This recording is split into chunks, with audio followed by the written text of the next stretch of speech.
कुठल्या गावात वाचनालय नाही, त्या गावात वाचनालय खोलून द्यायचं, कुठल्या गावात तालीम नाही ती तालीम बांधून द्यायची, हे कामं सगळी मी केली. आणि त्याचं म्हणजे मोजमाप सरकारच्या पर्यंत पोचलं आणि त्यानंतर त्यांनी हा पाय उचलला असेल असं मला वाटतं. पद्म पुरस्काराची घोषणा झालेली आहे. या जमान्यात ज्यांनी तमाशाची कला जिवंत ठेवली ते रघुवीर खेडकर आपल्यासोबत आहेत. मला सांगा, खूप मोठा आनंदाचा दिवस आहे, महाराष्ट्रासाठी सुद्धा अभिमानाचा दिवस आहे. पहिल्या भावना काय आहे? खूप आनंद होतोय. लहानपणापासून केलेलं कष्ट, माझ्या आईवडिलांनी केलेले कष्ट, त्याचा आज फळ माझ्या पदरात पडते, ही खूप मोठी आनंदाची गोष्ट आहे. आणि तमाशा सृष्टीला जसा भारत स्वतंत्र झाला तेव्हापासून जे तमाशा सृष्टी आत्तापर्यंत झगडत होती, पण या पुरस्कारापर्यंत पोहोचण्याचं आमच्या तमाशा कलावंतांचं धाडस नव्हतं. त्यांना धाडस होत नव्हतं. त्यांना वाटायचं हे पुरस्कार फक्त सिनेस्टार लोकांनाच जातात, आपल्यासारख्यांना मिळत नाही. या भीतीने मंडळी तेवढ्या विचाराच्या लेवलला जात नव्हती आमची मंडळी. आणि मी तो अभ्यास केला संपूर्ण की आपण का जाऊ शकत नाही तिथपर्यंत, तर आपण तिथून पोहोचण्याचा प्रयत्न करू. मग समाजसेवा झाली पाहिजे. मग काय झालं पाहिजे, आपण ज्या गावात यात्रा करतो त्या यात्रेचं देऊळ पाहायचं, मग ती देऊळ बांधून द्यायचं. कुणी गरजू असेल त्याला ऑपरेशन करायचं हृदयाचं, त्याजवळ पैसे नाही, त्याला पैसे पुरवायचे. कुठल्या गावाला आपण गाड्या घेऊन जातो, रस्ते नसतात, त्या गावांना रस्ते करून द्यायचे. कुठल्या गावात वाचनालय नाही, त्या गावात वाचनालय खोलून द्यायचं. कुठल्या गावात तालीम नाही ती तालीम बांधून द्यायची, हे कामं सगळी मी केली. आणि त्याचं म्हणजे मोजमाप सरकारच्या पर्यंत पोचलं आणि त्यानंतर त्यांनी हा पाय उचलला असेल असं मला वाटतं. ज्या पद्धतीने तमाशा अडचणीत आहे तसं महाराष्ट्राच्या सांस्कृतिक कला बऱ्याचपैकी अडचणीत आहेत. तमाशाची परिस्थिती थोडी बिकट आहे. कशा रीतीने बघता या टी व्हीच्या जमान्यात, मोबाईलच्या जमान्यात तमाशा किती अजून लांब आहे? आता आमच्या पुढं आव्हान आहे ते मोबाईल, कारण त्याच्यावर वेगवेगळ्या रील्स येत आहेत. वेगवेगळे कलावंत म्हणजे घरगुती मुलं वेगवेगळे डान्स, वेगवेगळे ॲक्टिंग, वेगवेगळे विनोद हे सादर करतात. आणि मग त्या तरुण मुलांना त्याचं वेड लागलेलं आहे.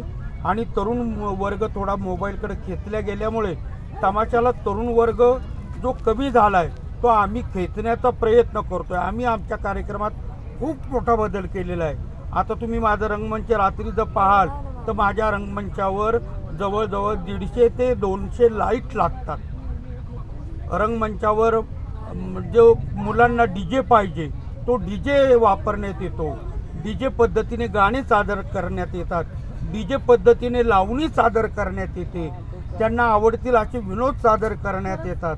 आणि तमाशा हा मोबाईलच्या आता झगडतो आहे, परंतु रिस्पॉन्स आम्हाला चांगला आहे. मूळ जी तमाशाची कला ढोलकी वगैरे होती हे असं जिवंत आहे. ढोलकी आहे, तमाशाची ढोलकी, तुणतुणं, टाळ, हार्मोनियम, पेटी या अजूनही तमाशात अस्तित्वात आहे. आणि गणगवळणीला हे सगळं वाचतं. गणगवळणीचा बाज हा अजून जुनाच आहे आणि तो इथून पुढेही जुनाच राहील. आता तुमच्यासोबत किती तमाशे सध्या महाराष्ट्रात आहेत आणि यातून ज्या पद्धतीनं तुमची वाटचाल चाललेली आहे, इतरांनी काय करणं अपेक्षित आहे? 10 तमाशे आता कार्यरत आहेत, म्हणजे तंबूवर तिकिटावर कार्यक्रम करणारे, आणि जवळजवळ 120 तमाशे ओपन कार्यक्रम करणारे आहेत. त्या सर्वांचा मी अध्यक्ष आहे. मराठी तमाशा परिषद महाराष्ट्र राज्य या संस्थेचा मी अध्यक्ष आहे. त्यामुळे कलावंत, बारकेही कलावंत जे आहेत, म्हणजे ज्यांना आपण झाडाखालचा तमाशा म्हणतो, तीही ओरिजिनल कला टिकवून आहे. अजून गणगवळण ते बालेघाटीच घेतात. आम्ही गणगवळण बालेघाटीच करतो. बालेघाटी म्हणजे एक वेगळा प्रकार आहे आणि तो आम्ही रंगमंचावर सादर करतो.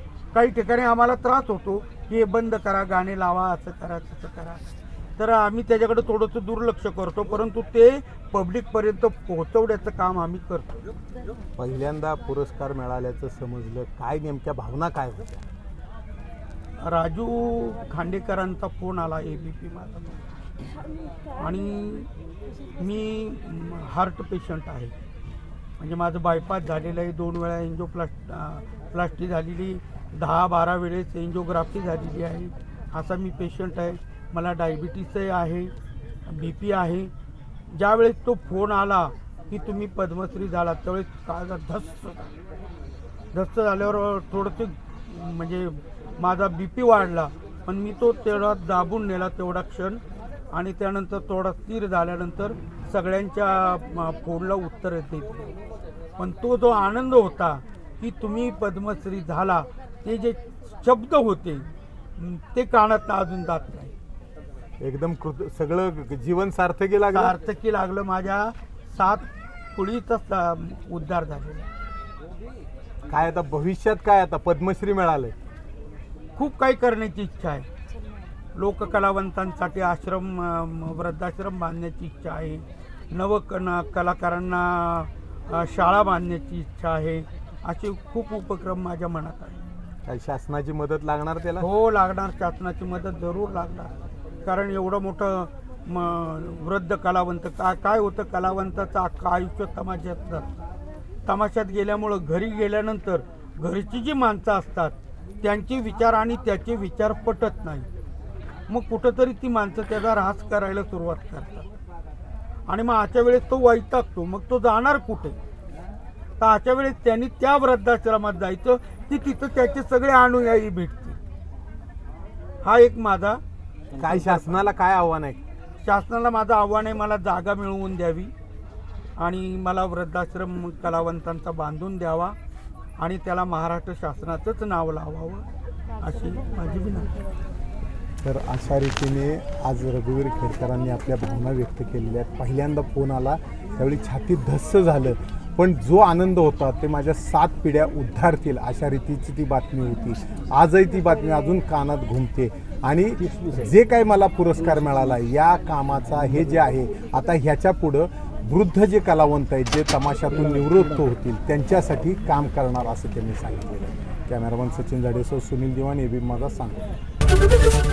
एबीपी माझा, उघडा डोळे बघा नीट.